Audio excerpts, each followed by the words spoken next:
My name is Cyndi Darnell, for those of you who don't know who I am. I'm a sex therapist and a sex educator, and I specialise in sex education primarily in the adult sector, which often comes as a surprise to many people because we think of sex education, we think of kids. And I have found over the years that there really is a very strong need for sex education in the adult sector, so I have found my place in filling that role by running events not unlike this. I have been running events like this for 4 years, and this is the first time that we have brought an event like this to the Wheeler Centre, so thank you very much to everybody involved behind the scenes for letting us do our work here. We're very, very, very grateful. A good friend and collaborator of all of ours, Tristan Taormino, once referred to Melbourne as a hotbed of radical sexuality, and she wasn't wrong because she was referring in part to the fabulous women on this panel and certainly to the people like yourselves who support an industry or are certainly curious about an industry like this. So I am not only excited but deeply honoured to present to you the panellists that we have here tonight. So first of all, I'm going to introduce you to the woman on my left. Fiona Patten is the CEO of the Eros Foundation, which is Australia's retail and adult entertainment association. She has over 20 years' experience working with the global adult industry, and this work has included government submissions on censorship, sex worker rights, and sex education. The issue of feminism and the position of women in the adult industry is almost a constant theme in these debates. She's a published author. She's posed nude in Hustler, and is also the founder and the founder of the Federal Civil Liberties Party, the Australian Sex Party. Please welcome Fiona Patten. Thank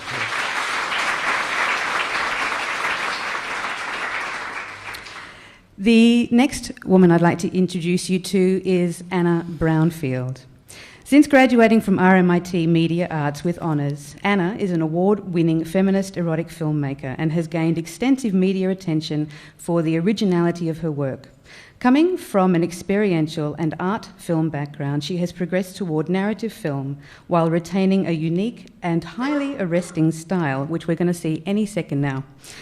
Her films look at strong female characters, the female gaze, sex, sexuality, and domestic craft. Please welcome Anna Brownfield. And our final panellist this evening is Gala Vanting. Gala is a Melbourne-based award-winning erotic film producer, sex worker, sex educator, pleasure activist and erotic imagist. She learned the art of filmmaking via the porn industry and has been performing in porn since 2004 and producing it since 2007. She's now the co-owner with her business partner Arvin Frey of Sensate Films, an independent erotic media producer, pioneering the praxis of slow porn, which holds the core values of intimacy, artful and honest depictions of all forms of eroticism, and the democratisation of sexy. Please welcome Gala Vanting. If I were to put it to you how you would describe feminist porn, what would we say that feminist porn is? How would you answer that question? I think it's quite a I mean, people have sort of said, is it a genre? A lot of people have been talking about, is it like a subgenre of porn? And I don't think it necessarily is. I think feminist porn is a movement that's been happening worldwide. I think when I first started, there wasn't really anyone in Australia making anything like I was, so it was quite difficult to get work up. And but I think it's probably the main thing is that it's particularly focused on female fantasies, female sexuality, and the depictions of that on screen. I think it's also about exploring other types of bodies, other genders, fluidity and sexuality. Look, it depends who you ask, and there are as many feminist pornographies as there are feminist porn makers. All of our feminisms are different. Feminism is not a monolith, and so the diversity that you see just in this kind of this movement or this subgenre or whatever of feminist porn, from my perspective, is broader than it is in the rest of the industry. Yeah, when I thought about that, I mean, and certainly as Tristan's actually holding a feminist porn conference this weekend in Toronto, and they're exploring, and because they've got such a larger industry, they're exploring the workplace, and it's the workplace that makes the porn feminist, that it's got good working conditions, that the women have complete ownership over what they do and what they don't do. But for me, I kind of think feminist porn is porn that feminists watch, which actually includes a hell of a lot of porn. Yeah. And I know when I got started in the early 90s, there was a few women making adult films, but not very many. And it seemed that it was in the late 90s or the early 90s that someone went, you know what? I reckon there's women in the bed as well. What if we did something that they like? And we've seen it turn into, I agree with you, a movement, and we've seen really interesting explorations of sexuality come out of that, I think, that female eye.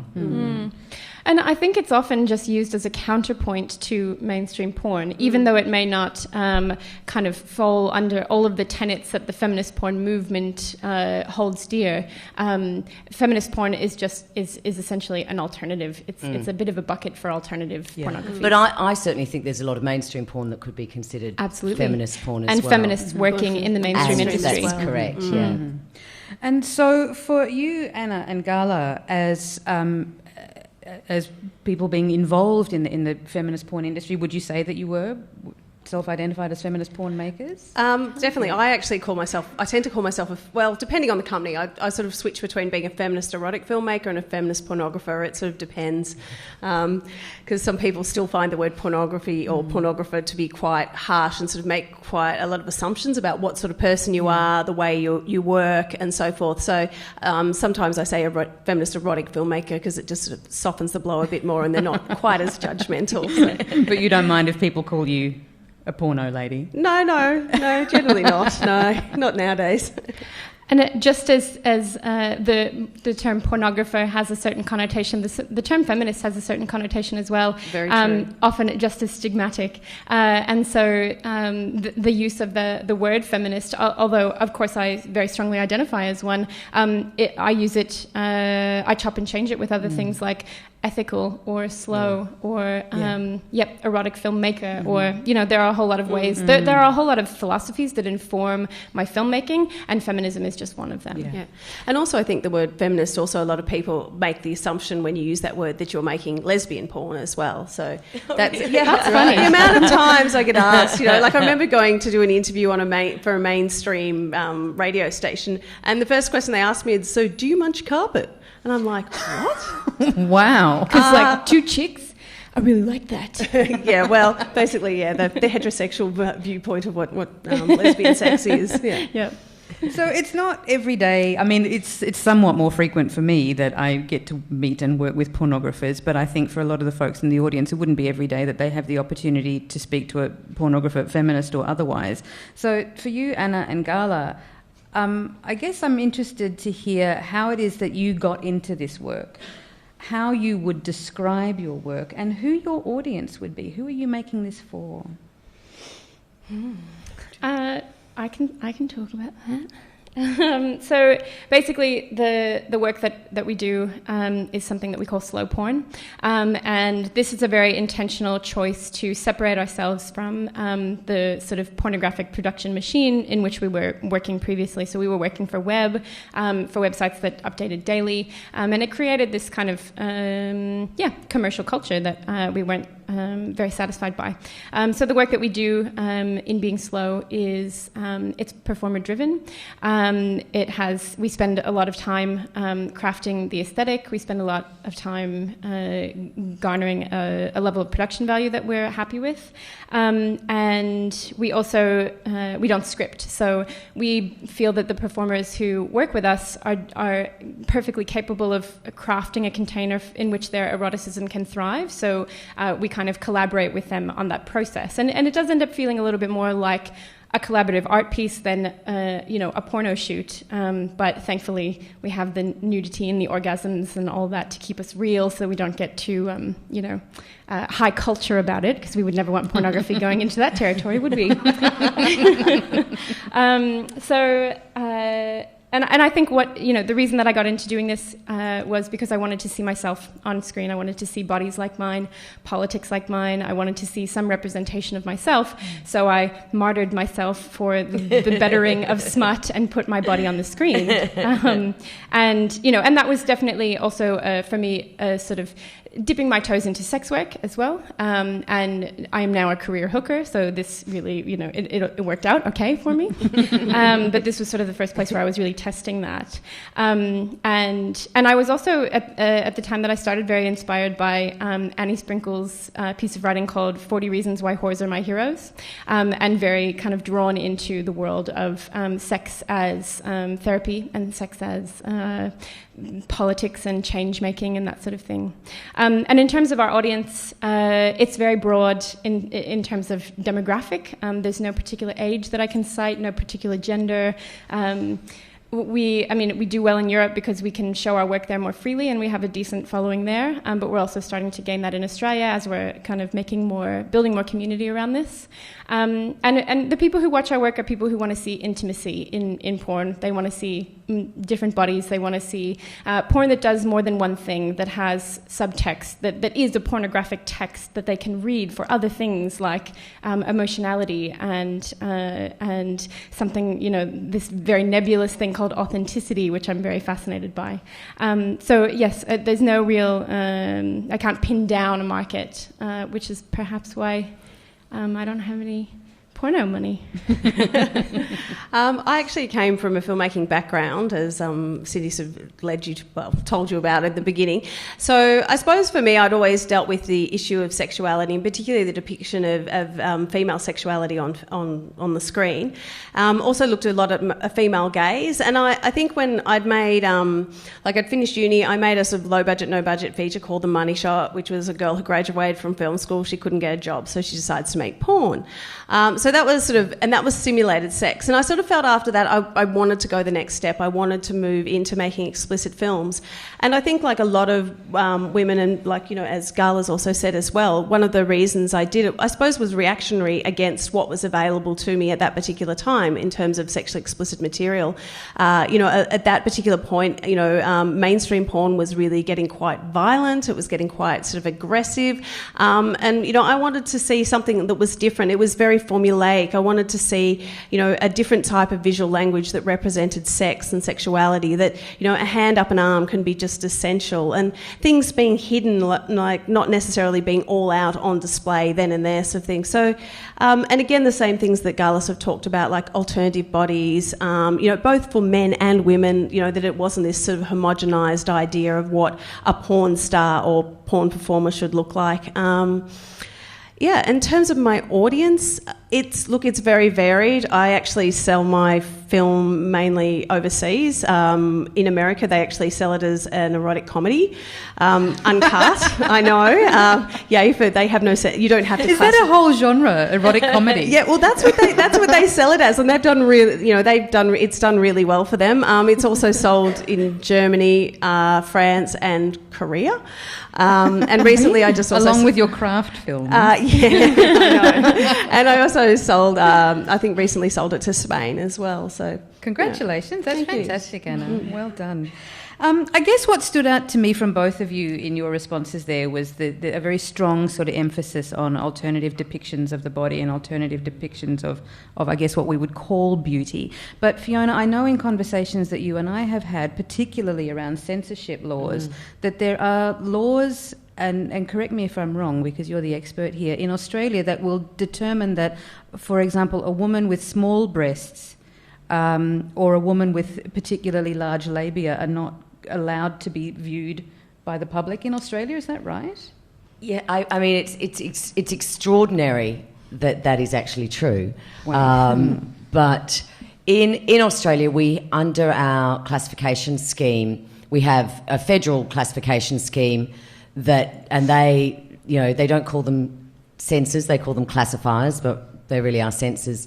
And in that, for magazines, so for sort of People Picture magazine, an unrestricted magazine, you cannot show inner labia.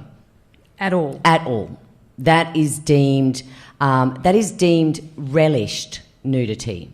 Relished nudity. Relished. What's relished nudity? Do you put that Inner on toast labias. with cheese? Inner labias and... It's up there with erotic comedy. And anything with a spread leg is relished nudity. That is such a sexy way to describe it, and I'm just blown away by the language and classifications law and how lascivious it is. Unfortunately, they didn't put that into the law, but that's one of the guidelines that they use, is the nudity relished. And relished means, is it more explicit? And they consider inner labias as explicit. So they undertake the clam Photoshop, where they cut the inner labias out and just airbrush in a nice tight little line. So that's for that. And then also we have a law that says that you cannot depict anyone as under 18, or you cannot feature anyone who appears to be under 18. So this got, all the people who like dressing up as babies, they were out. Certainly anything that had the word schoolgirl in it was out. Just, even schoolgirl uniforms are very borderline in films because you may be presenting that person as a schoolgirl, even though that person is obviously over 30. So I can that is not relevant. If I dress my grandma up in a school uniform and put her in the film, I'm going to get refused classification. It could, if you were depicting sex as that person as being under 18, yes, most definitely. I had a recent experience, an experience where I was doing some training with the classification board, and they were flicking up photos that were prohibited or refused classification. So photos of a young woman in a bedroom, with pink animals around, that's illegal. Woman lying by swimming pool with a towel is illegal. And I went, hang on a second, what's illegal about that one? And they said, oh, well, she appears to be a minor. And I said, what do you mean she appears to be under 18? There is nothing in this picture that makes her appear to be under 18. They said, it's her undeveloped breasts. And I went, wow, they're bigger than mine. But that was true, and I've sat down at I've been sitting. I've watched this many times over, and so yes, it doesn't matter if you've got their driver's license to say they're 25. If they are wearing a schoolgirl outfit or they've got small breasts, it would be banned. So that's, to my mind, pretty crazy-making behaviour. So the work that you do with the Eros Foundation is to address those kinds of discrepancies, to bring more public attention to how that affects our ability to consume the kind of eroticism we would like to consume from a place that's informed and conscious. Yes, and certainly I think it sort of... an example of that is looking at the internet filter. So a number of years ago, when Senator Conroy was our Minister for Communications, he came up with this U-Butte idea that we would filter the internet. And I met him a number of times before that saying, this is a horrendous idea. You're going to cut out all adult, you're going to cut out all adult material. He said, no, don't worry, Fiona, I won't do that. I promise you I won't do that. I can't believe how naive I am sometimes. But he promised, and he's a politician. Anyway, so then they said, no, well, we're only going to ban X-rated material. So that is anything that features people having sex. So that is 99.9% of adult websites. They then said, okay, well, we won't do that. We'll just ban anything that we wouldn't classify in Australia, would be refused classification. Again, every single American porn film that comes here has at least 2 minutes edited out of it because there's a gun on the table, or they yell nasty words at each other, or they have a sword fight or something. Anyway, so that's someone ejaculates, a woman ejaculates. Or a woman ejaculates, yeah. Men bad. Fine, women no. So it still meant that internet filter was going to cut 99% of websites. Yeah. And that, I think that at that point they kind of went, shit, this really is crazy. And Australian classification laws are so out of touch with where the Australian community is and where this thing called the internet is. They're just still trying to get their heads around that. So there's, within this, I guess, sort of the fear around porn in general, whether it's feminist or otherwise, that there is this, I guess, a collective sort of hesitation around us even acknowledging that it exists and that some of us might like to consume it. And within that, this is to all of you, that I have heard sex-positive feminists, being feminists who identify that sexuality is an important part of their lives, are often accused of lacking a critique of the broader adult sex industry and the broader adult porn industry. What do you think of that? Well, I don't think that's true. And look, as someone who this has been my career, and I'm sure like with Gala and Anna and yourself, I've looked at a lot of porn, and I've looked at a hell of a lot of porn, and I don't like it all, you know. And I think some of it's sexist, but I think some margarine ads are sexist. Yeah. You know, I think there's a lot of sexism in our culture, and I'm not surprised that adult films reflect that. But I don't think they're the creators of it. I think we arrive at sex positivity via critique and via an understanding of sex negativity. And that happens through critique of mainstream sexuality and the way that it's depicted, for example, in mainstream porn. So I find it a little bit, I find it a bit facetious, that suggestion. And I also think that there's, the sex negative, I suppose, feminism, it looks at a very kind of select sample of sexuality in the sex industry. And often a very extreme example of sexuality is as well. You know, it's sort of, they tend to look more towards that. I wonder how many sort of anti-sex or anti-pornography feminists have actually looked at any feminist porn. I'd be interested to see what they thought of that. Whereas there seems to also be a lot of judgment of just the box covers as well that goes along with that. So you look at the title, you look at the images on it and so forth. But I mean, I agree with Fiona. I mean, I think that's why a lot of the feminist porn movement has occurred, is because it is actually a critique and a reaction against the mainstream industry. You know, I think we're all very aware of what the mainstream or corporate market produces, and, you know, we've sort of gone, well, actually, no, we don't want to do that. We want to do it differently, you know, whether it's through, you know, language, through ethics, through production methods and so forth. And so within that, given that all of us, to a degree, have chosen to work in the sex industry in one form or other, in a very broad sense and in an actual sense as well. What I still notice across the board is that a broader society tends to really struggle around the notion that any woman would actively choose to work in the sex industry for any reason other than desperation. What has been your experience of working in the sex industry? And I see my role as also being part of the sex industry. What has been your experience with that, and what would you say to an assessment of your sexuality in such a way? I think it's a real double standard. I mean, this is this thing we always, you know, a lot of people talk about the exploitation of women and women being desperate, but there's never a mention of men.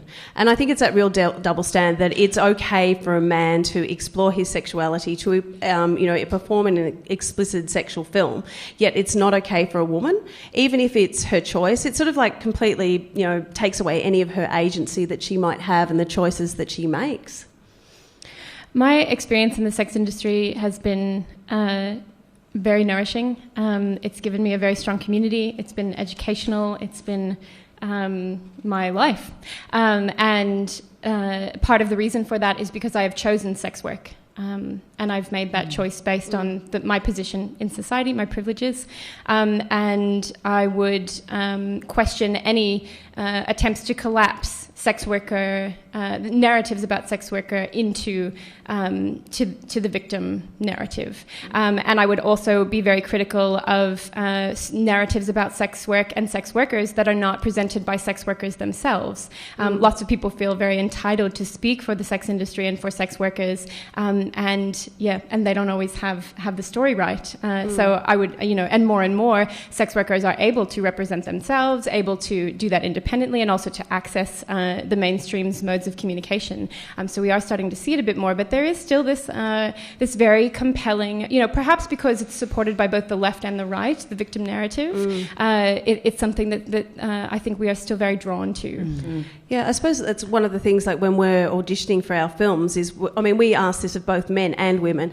Have you thought about how this might impact on your life? Have you thought about if your workplace found out about you being involved in this type of film? Have you thought about how your family and your friends will? And most people have actually thought about it quite deeply and are happy with the choice they've made. I do remember one woman I spoke to, she sort of sat there and she went, oh, no. And she went, and she was willing originally to act in the film, in the band actually, and she turned around actually, which was quite harsh for us, 2 days before we were about to start shooting, and say, look, I've had to think about this, I've changed my mind. And I just was like, that's fine. Like, I don't have an issue with that. I want people who are happy, who are comfortable, who want to be here, who aren't worried about, the implications or are okay with what implications or stigmatisation that may be associated with being involved in this project.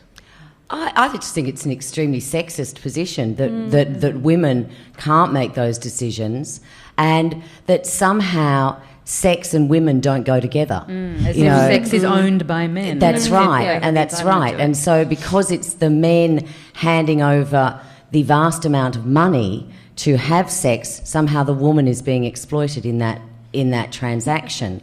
I find it completely sexist. But I also think, when you look back, going back to our censorship scheme, where it's quite, this is a terrible example, but it's quite okay to show a woman's nipple being cut off, but it's not okay to see a woman's nipple being sucked.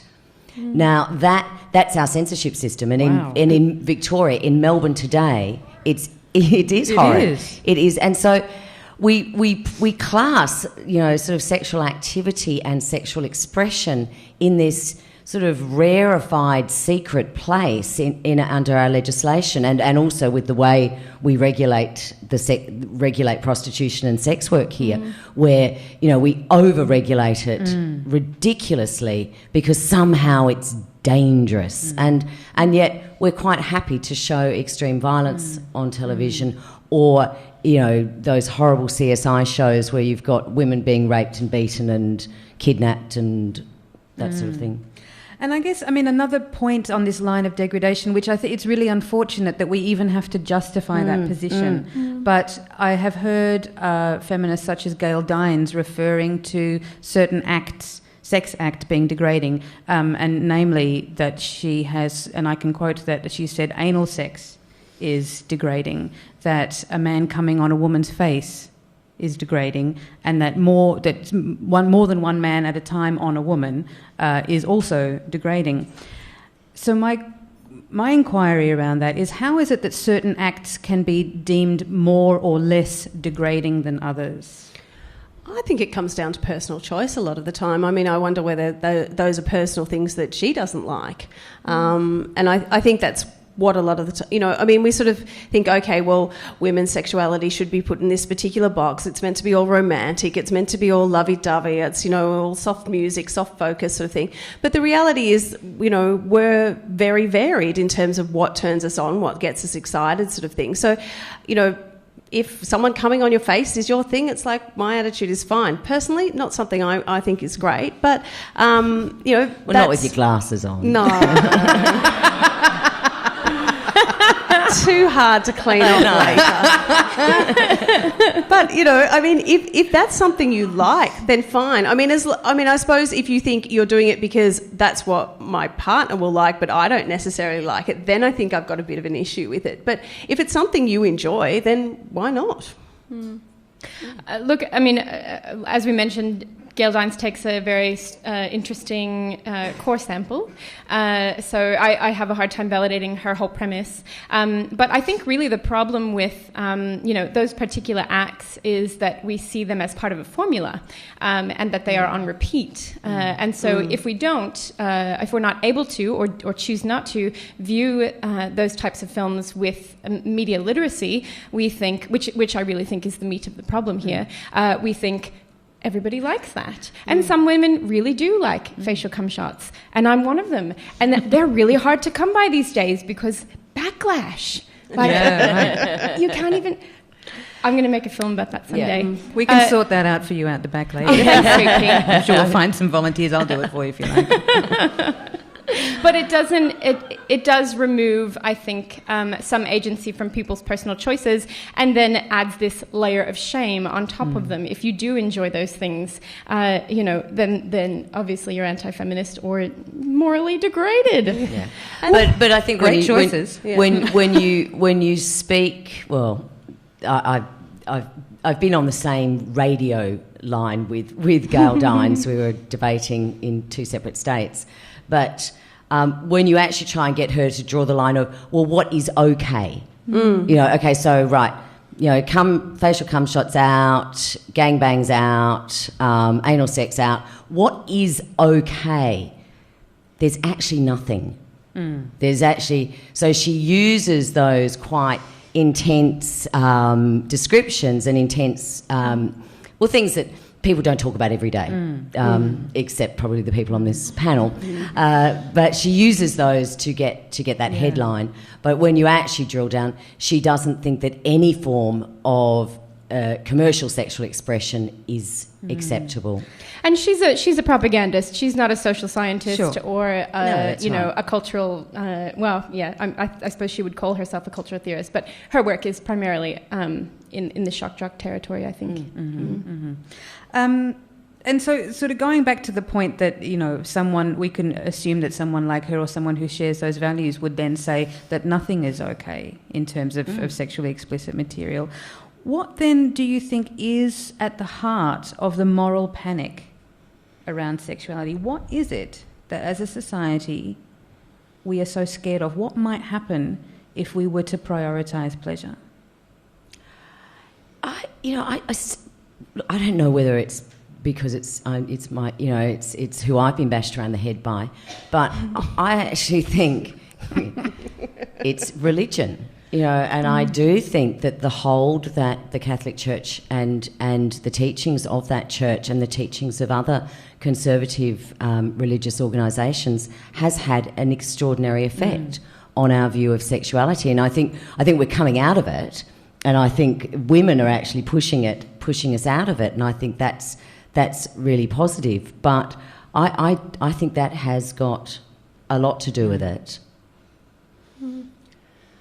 I'm not quite sure. I suppose the thing is, I find a lot of people approach me once they know what I do. A lot of people will come up and be quite sort of open and quite uncensored with me about their particular, picadillos in the bedroom. So for me, it's quite interesting. I mean, sometimes I hear very mundane things, sometimes I hear really interesting things.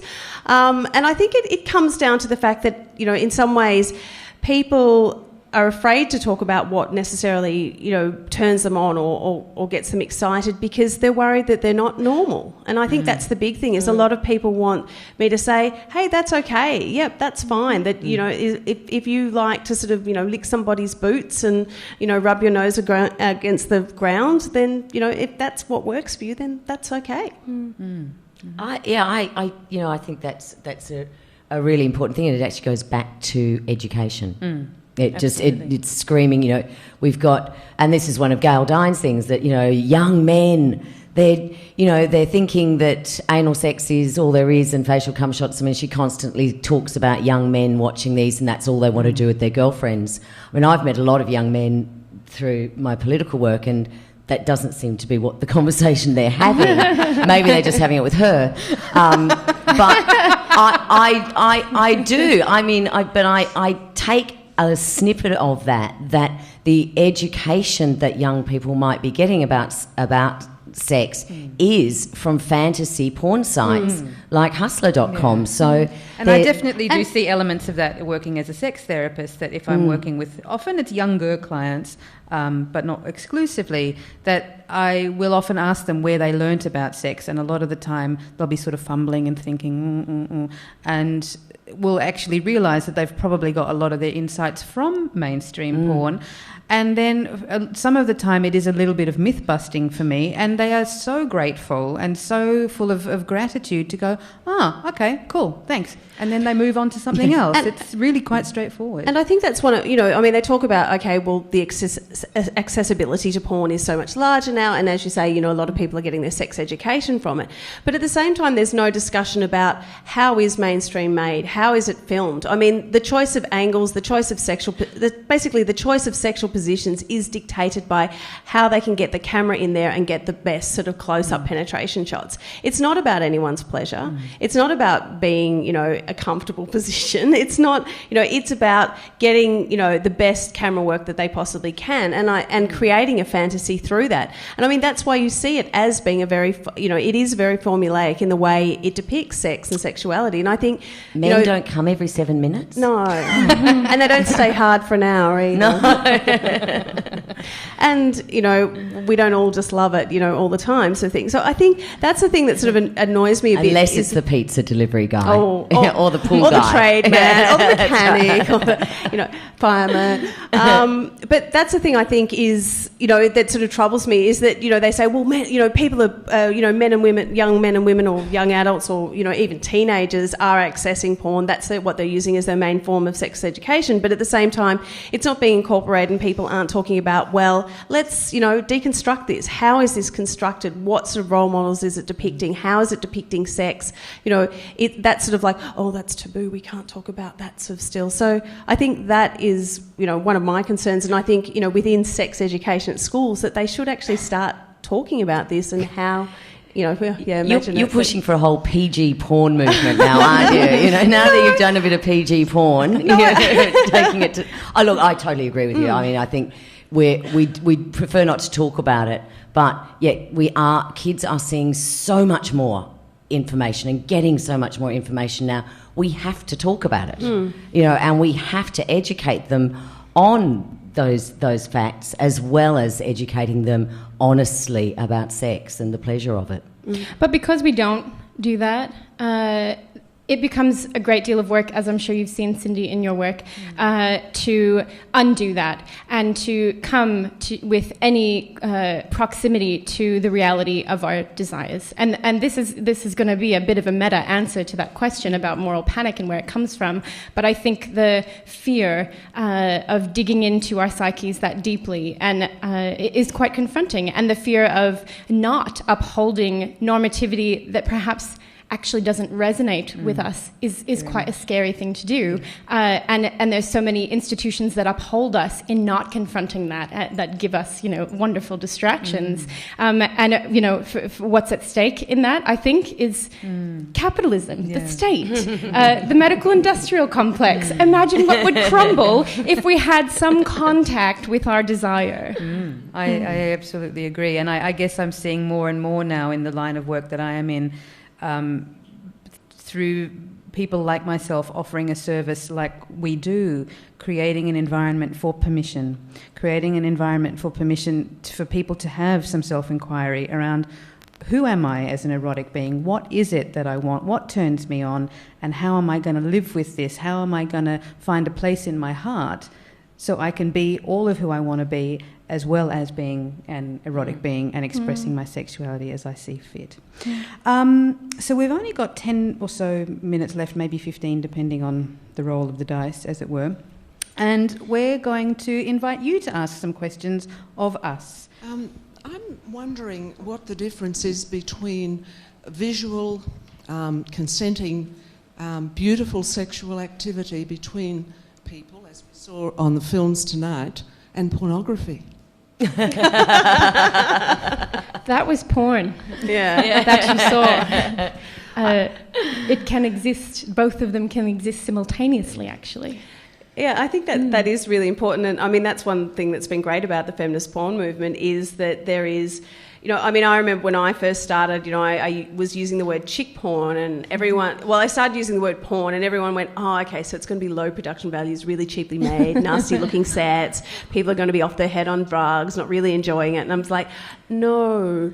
And then I started calling it chick porn. Everyone goes, oh, you're making lesbian films. It's like, no. So, I think that's one of the great things. And I mean, I often have this argument with Gala because there's a couple of her films that I go, I don't know whether you can class it as porn. I think classing it as porn is restricting where it can possibly reach, because it's greater than that, it's bigger than that. But at the same time I go, but hats off for you for going, yeah, this is porn, and this is the porn the way I like it, rather than, or the way these people involved in the process like it, rather than being dictated by what the assumption of mainstream, or the assumption of what pornography is. And I think part of the distinction that we like to draw between porn and erotica, or erotic art, or written erotica, or whatever, is about class. This is about low culture and high culture, and it's about how you need to feel as a consumer in consuming it, which has much less to do with the form of culture itself and maybe more to do about the projections that you've received about it. My question is about accessibility. So the second you type porn into Google, it's RedTube, Pornhub, porn, blah, blah, blah. Is there any sort of massive databases of women-friendly feminist porn? And if there's not, do you see there being one in the future? Like, where could I access your films, for example? I think the best list that I can think of that catalogues this is Tristan's. There's Tristan Taormino, and then there's also Miss Naughty here in Australia. The periodic table of feminist porn, which is really fantastic. They're probably like the main two resources online who have quite a thorough listing of feminist pornographers or feminist erotic filmmakers throughout the world. And I think qualify also, to use Google to your advantage, qualify the term porn with a few keywords or tags. So I would say something like feminist porn or porn for women or queer porn will turn you up a whole plethora of wonderful results. So think about what you actually want to see, because we will have keyworded for what we think you're searching for. I'm just wondering about what you think about the relationship between feminist porn and sort of DIY porn. So you kind of have this movement of stuff like the website Make Love Not Porn, and then you have like Dan Savage's Hump Fest. I'm just wondering, do you guys feel that, obviously amateur porn's been around for a while, but do you feel like it's shifting? And obviously, again, there's a lot of stuff that's coming out as amateur porn, and some's better than others, and people are doing it differently. But do you guys have a sort of feeling about how that culture's relating to what you're doing? Well, I think one of the great things about the internet is, it's really democratised the ability to produce and make porn, and also distribute it as well. I mean, prior to sort of the internet, like when I first actually shot the band, the internet was really, in terms of being a platform that people went and viewed and watched videos, at that stage was still kind of fairly primitive, well, particularly here in Australia. To see that sort of culture develop, and I mean, that's why I think when I started, there was only me in Australia at that stage. There wasn't really anyone else, out on their own, being independent, being a feminist pornographer or erotic filmmaker. And it's been really interesting to see how in the last 6 years it's just blossomed and grown here in Australia, because, we can build our own websites, we can shoot our own content, we can upload our own content, we can, either, sell it to other, our feminist sort of porn network throughout the world, or we can, have a members-only site. So this has enabled people to control it, to the nth degree. So you're not reliant on a studio telling you, well, you can't have this, you can't have that. It's about giving us giving people generally the opportunity to create, a depiction of their sexuality. I think that there is some overlap between the amateur and self-made and DIY sort of genres and the feminist porn industry. However, I think there's also a general cultural trend within porn to move towards amateur content, and you will see mainstream studios producing content that they call amateur, which I'm very interested in, why we are so attracted to the idea that this person is not a sex worker or doesn't do this normally, or that they just want you to see them so badly that they have made a video on their iPhone and put it on RedTube. I think part of that has to do with a cultural anxiety about permission to view, and the feeling that we have, because all porn stars are victims, that if you are not a porn star and you have done this of your own volition, that there's no exploitation taking place here, and therefore I as a consumer can feel fabulous about fapping to it. I think that's a really good theory, and certainly, I mean, since the first home video camera came onto the market, that was probably, the porn industry was the first place they went with it. So I think that's with any new technology, they always go to the porn industry. That's right. DVDs, and consumer and content-driven sites where people are, sharing their own content. That probably, again, the adult industry was probably one of the pioneers in that area. Jasmine.com, livejasmine.com is the biggest site in the world, and that's all live cam stuff. But I think it's really healthy, and I'm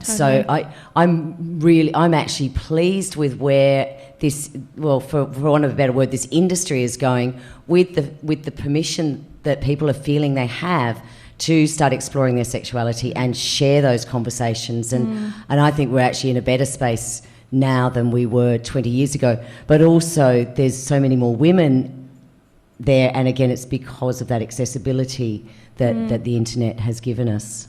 And I also think the positive thing about the fact that this DIY thing is happening is that there are so many more people that can be represented, and this has to do with politics. I can't, for example, take responsibility as a cisgendered, able-bodied white woman to represent the whole rainbow of people in the world, because that's not my position. But they can represent themselves on their own terms, in their own words, and I love that is possible through these mediums. Hi, I just am sitting here going, wow, what a powerful hour this has been for me. I kind of come from a place where my sexuality has been a really mixed bag, and not always healthy, and not always positive, and at times really quite traumatic. And my experience with porn and partners that are addicted to porn, it hasn't been my friend, and because of all of these things, I've become quite shut down, and a period now where I'm 37 years old and I'm really wanting to embark on a sexuality journey and find my place and find a way. Join us. It's great, the view's great over here. I want to live, and sex and sexuality is a part of living, and I'm just really grateful and thankful that you guys are here and pioneering your way through it, so that there is a way for people like me to be able to do that. So thank you. Thank you for sharing that. Because there are so many more people feeling that in the room, I think. Thanks so much. Absolutely. Thank you. There was one question here as well. The first question is that, I think porn for women is seen sort of like a joke with mainstream media. So, for example, a skit I can think of is a pizza guy comes over and a woman's like, come on in. And then he gives her a foot massage for an hour, and that's porn for women. Yeah. So, do you think that's a good thing or not? And the second question, sort of going a bit of a tangent, is about race in mainstream porn. So it's mainly seen as a fetish kind of thing. And do you think feminist porn has the capacity to turn it into more of a normal thing?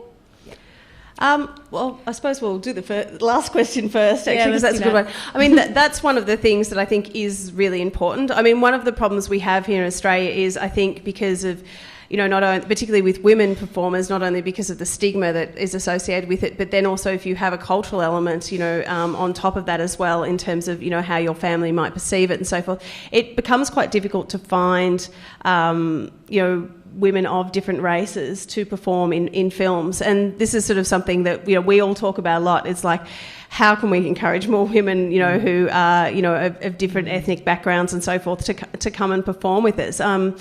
And so that's really quite difficult. There's a great filmmaker, though, in America called Shine Louise Houston, and she's an African-American, and her work particularly has a very broad spectrum of, I suppose, race or ethnic diversity in her work. And that's one of her things that she really pushes, that, that it is really important. Her sort of saying is that as a woman of colour and also being a queer woman, it's incredibly important to, depict sexuality as being ethnically diverse.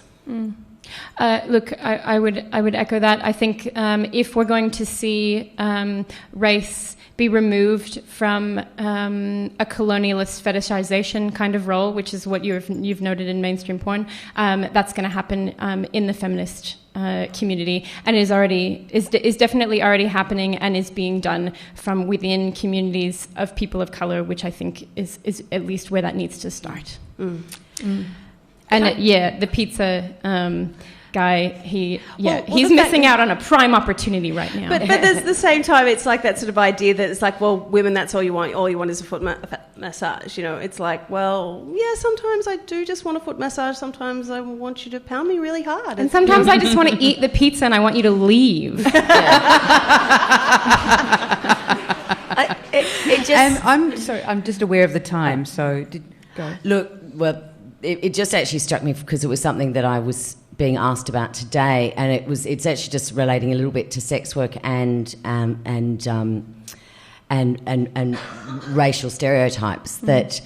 When we've been talking about sex work and we've been talking about trying to, you know, a lot of women like Gal Dines or Sheila Jeffries or many women trying to talk about abolishing it, they hark back to the Asian sex worker who cannot be anything but exploited or traded or working as a sex slave. And I find it so racist and so frustrating. And for any sex workers from different backgrounds, they are constantly hit with that notion that they are somehow more exploited than the white sex workers standing next to them. And it's something it's something I've been dealing with today, and I'm so frustrated with it. Hi there. I'm a bit curious about, as feminists, if there are elements in the pornography industry that you really do condemn. So to kind of flip the Gail Dines doesn't, you know, she condemns everything. What do you guys come at and condemn, given that choice is really important, but then some women might say that they consent to be in rape porn, and someone is getting off on it because there's a market for it. What do you think pornography has a responsibility not to put into the hands of like a 13-year-old kid without media literacy? Okay, there are a few things going on in that question. So the meat of the question is, are there certain things that we should not be depicting? Yeah? Okay. Children. That's my big thing. It's like, I believe everyone should be over the age of 18 and they should always be consenting. That's my two things. And puppies. Really no puppies. And animals, yeah. And I think it possibly goes back to workplace conditions, that as long as everyone is consenting and that's very clear and that the workplace conditions allow for that, we shouldn't be telling people what they can and can't do, or what they can and can't watch as adults to get off. I mean, it's not to say that I find some of it, again, really sexist and disgusting, but